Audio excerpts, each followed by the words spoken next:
बस यूं ही कुछ छोटी छोटी बातें।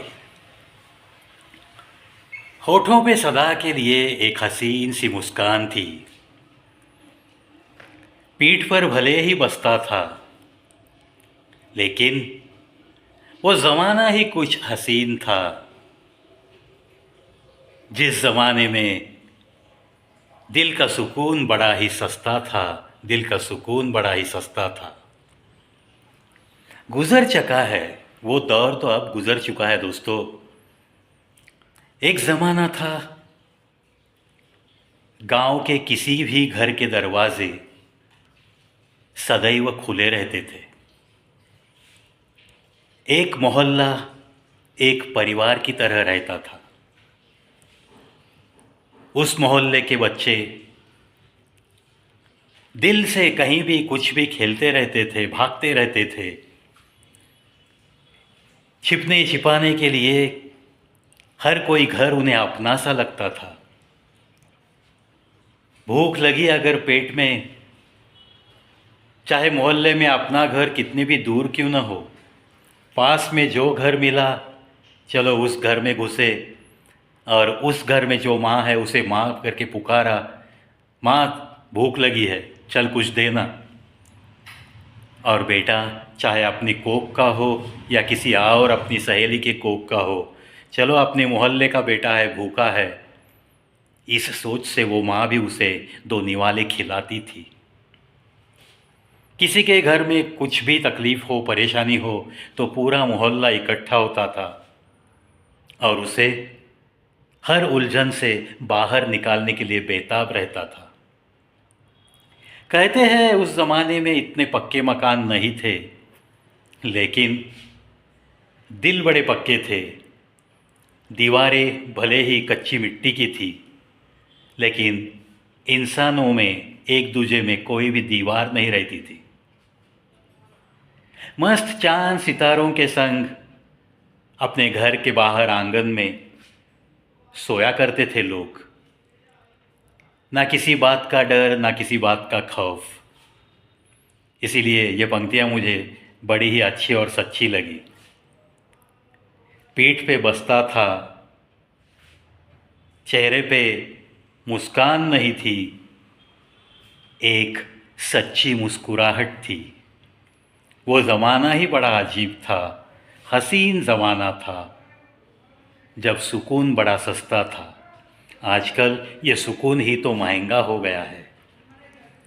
आजकल किसी के घर में अगर कोई बीमार है, कोई दिक्कत है, कोई दिक्कतों का पहाड़ टूट पड़ा है, फिर तो वो दरवाजे बंद रहते हैं और कोई किसी को पूछने के लिए भी जाता तक नहीं। वक्त नहीं है, बस एक सीधा सा डिफेंस है आजकल। मैं यार बहुत मैं तंग हो जाता हूँ, मेरी ही उलझनें इतनी है, मेरी ही परेशानियाँ इतनी है, ये रोज़ 13-14 घंटे काम के लिए जाना आना नहीं रहती यार, बिल्कुल ताकत नहीं रहती मुझ में।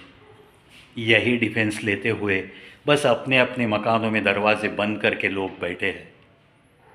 ना किसी को किसी से कोई रिश्ता रखने में कोई रुचि है, और ना ही किसी को किसी उलझन से कुछ लेना देना। किसी के घर में अगर किसी का देहांत भी हो गया, तो भी उसकी सूरत देखने के लिए लोगों के पास वक्त नहीं है। हाँ, बाकी चीज़ों के लिए बहुत वक्त है। झूठी झूठी बातें आगे करके, अरे मैं नहीं आ सका, मैं नहीं आ सकी, मैं नहीं आ सकूंगी, बस ऐसे कुछ कारण देते हुए हर इंसान से दूर चला जा रहा है। रिश्तों का नामो निशान तक मिट जा रहा है। खून के रिश्तों में भी बहुत सारी दरारें मिलने लगी है ना दोस्तों। अब तो कहने की नौबत यह है कि किसी रईस की पहचान के बजाय किसी गरीब की पहचान को महत्व देना सीखो, क्योंकि दिक्कतों में ये रईस लोग तो अपने अपने दरवाजे बंद करके बैठते हैं, लेकिन शायद एक गरीब दौड़ता हुआ चला आ सकता है। इसीलिए कितने बड़े लोगों की हमें पहचान है, हमें कितने बड़े लोग पहचानते हैं, ये चीज़ मायने नहीं रखती दोस्तों। कितने ऐसे लोग आपने कमाए हैं जो कि किसी परेशानी में दौड़ते हुए आपकी मदद करने के लिए चले आएंगे। सिर्फ एक आवाज़ देने के बाद जो दौड़ता हुआ चला आता है, चाहे वो कितना भी गरीब क्यों न हो, लेकिन उसे थोड़ा अपनापन देना यह हमारा फ़र्ज़ बनता है। और हम भी अगर किसी की नज़र में ऐसे है, तब जाके हमें भी दौड़ते हुए जाने की हिम्मत रखनी है। औरों के लिए थोड़ी बहुत ज़िंदगी जीने में बहुत बड़ा मज़ा है, बहुत बड़ा मज़ा आता है। लेकिन ये सीधी सी बात आजकल इस समाज में दिखती नहीं, गुम सी हो गई है। इसीलिए वही ज़माना अच्छा लगता है जहाँ दीवारें कच्ची मिट्टी की थी मगर दिल बड़े पक्के थे, जहाँ औरों का गम देखकर किसी और की आंखों में आंसू आते थे, जहाँ एक मोहल्ले में लोग परिवार जैसा बर्ताव करते थे, परिवार जैसा रहते थे, किसी एक का गम सारे मोहल्ले का गम, ऐसा ही समझकर लोग मदद करने के लिए बेताब रहते थे।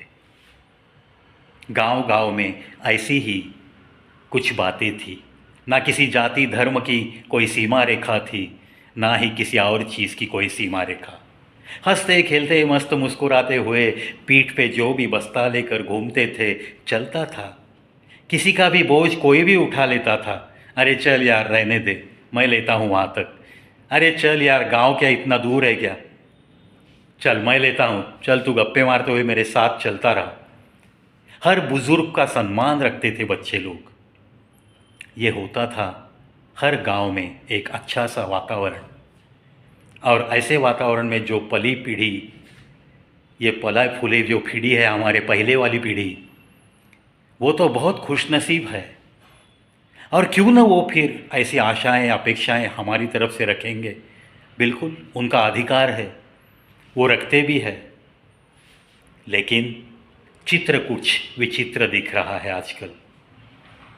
शहर में रहने गए, पढ़ने के लिए गए, नौकरी के लिए गए बेटों को भी आजकल अपने देहाती माँ बाप अपने फ्लैट में आते हैं कभी कभी 2-4 दिन के लिए, वो भी उन्हें पसंद नहीं है। अभी अभी मैंने एक ऐसी कहानी भी पढ़ी, बताऊंगा वो डिटेल में कहानी, लेकिन उसमें एक माँ के वृद्धाश्रम से आए हुए खत का जिक्र है। और कभी उस माँ के पास बेटे के साथ बात करने के लिए एक छोटा सा मोबाइल था, स्मार्टफोन नहीं, छोटा मोबाइल बटन वाला। वो खत के साथ वो मोबाइल भी अपने बेटे को वापस करती है। ऐसी एक टचिंग स्टोरी है, उसका एक मैं स्पेशल वीडियो बनाऊंगा। लेकिन आज का जो ये विषय है बस यूं ही, वो ऐसा है कि हमारी पहचान कितने बड़े लोगों की है इसको अहमियत मत दो दोस्तों। हमने कितने लोग ऐसे कमाए हैं कि जो कि पुकारने के बाद, किसी दिक्कत में आवाज़ देने के बाद वो आते हैं दौड़ते हुए, इतनी हमदर्दी दिखाते हैं, इतना प्यार आपके लिए दिखाने वाले आपने इस ज़िंदगी में कितने लोग कमाए, ये चीज़ मायने रखती है। बड़ों बड़ों की पहचान तो बस वो बताने के लिए ही रहती है, वो बताने की आदत भी छोड़ दो दोस्तों। मैं तो एक छोटी और मीठी सलाह दूंगा, कोई ज़रूरत नहीं है किसी बड़े की पहचान बताते हुए खुद को बड़ा साबित करने की। उसूल तो ये चाहिए कि हमने ज़िंदगी में आज तक चलते चलते खुद की क्या पहचान बनाई है। तुम खुद बहुत बड़े हो, खुद को कम न समझो। जो स्किल आपके पास है बस उसकी तरफ ध्यान दे दो और आगे चलते रहो। किसी को बड़ा समझते हुए खुद को कम समझकर ज़िंदगी जीने की कोई ज़रूरत नहीं। और बड़ों बड़ों की पहचान तो कुछ भी काम की चीज़ नहीं, ये तो हर वक्त साबित होता है, हर वक्त साबित होता है। ऐसे बहुत कम बड़े लोग हैं जो औरों को छोटा महसूस नहीं होने देते। बहुत बड़े लोग रहते हैं वो।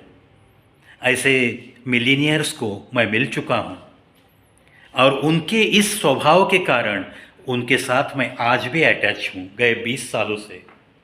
यह होता है बड़प्पन। वो हमें कभी भी जब हम मिलते हैं तो बस गले मिलते हैं, वो आके कभी ऐसी कमी महसूस नहीं होने देते। अरे बैठिए ना, बैठिए ना, आपके सिवा बात नहीं करते। वो खातिरदारी तो ऐसी करते हैं मानो कि वो गरीब है और हम अमीर हैं। यह होती है कुछ बड़े लोगों की खासियत। हाँ ज़रूर ऐसे बड़ों को हर वक्त अपने दिल में रखो, सम्मान रखो उनका, पूछते रहो उन्हें। हाँ ये बात सही है अपनी दिक्कतों में उन्हें कभी पुकारना नहीं आवे।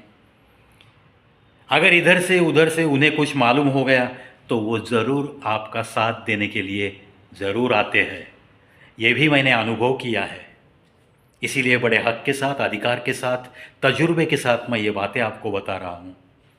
आशा करता हूँ दोस्तों आज का ये बस यूं ही जो महत्व की 2 टिप्स थी उसमें से आपकी ज़िंदगी की रौनक ज़रूर बढ़ सकती है। चलो थोड़ा सा पुराने ज़माने को प्रणाम करते हुए, उस ज़माने के लोग कितने प्यार से रहते थे, ऐसी ही कोशिश हम अपने दोस्तों में, अपने खून के रिश्तों में, हमारे अपने रिश्तों में ज़रूर कोशिश करते रहेंगे। शायद हमारा देखकर और 2-4 लोग ऐसी कोशिश करेंगे, शायद उनका देखकर और 2-4, और ऐसे ही अपने आसपास एक अच्छा क्लाइमेट, एक अच्छा वातावरण, और इसका नतीजा यह होगा कि हम सब की ज़िंदगी एक रौनक लेके चलती रहेगी, चलती रहेगी। एक दूसरे का ज़रूर हमें सहारा है, इसी विश्वास के साथ हम लोग सांसें लेते रहेंगे। लाख बदले ये ज़माना, लेकिन हमारे आसपास के लोग जब कोई ऐसी पहल करेगा, उसका पीछे पीछे उसके कदमों के निशानों पे कदम रखते हुए चलते चलते हर कोई ऐसी कोशिश में जुटा रहेगा, तो बस अपना जो सर्कल है वो तो कम से कम हम सुधार सकते हैं। इसी आशा के साथ इस एपिसोड से चलता हूँ। देखते रहिए, सुनते रहिए। बस यूं ही इस सेगमेंट में भी ऐसी ही कुछ सुनहरी बातों का ख़जाना आपके दिल तक ज़रूर मैं लाता रहूँगा।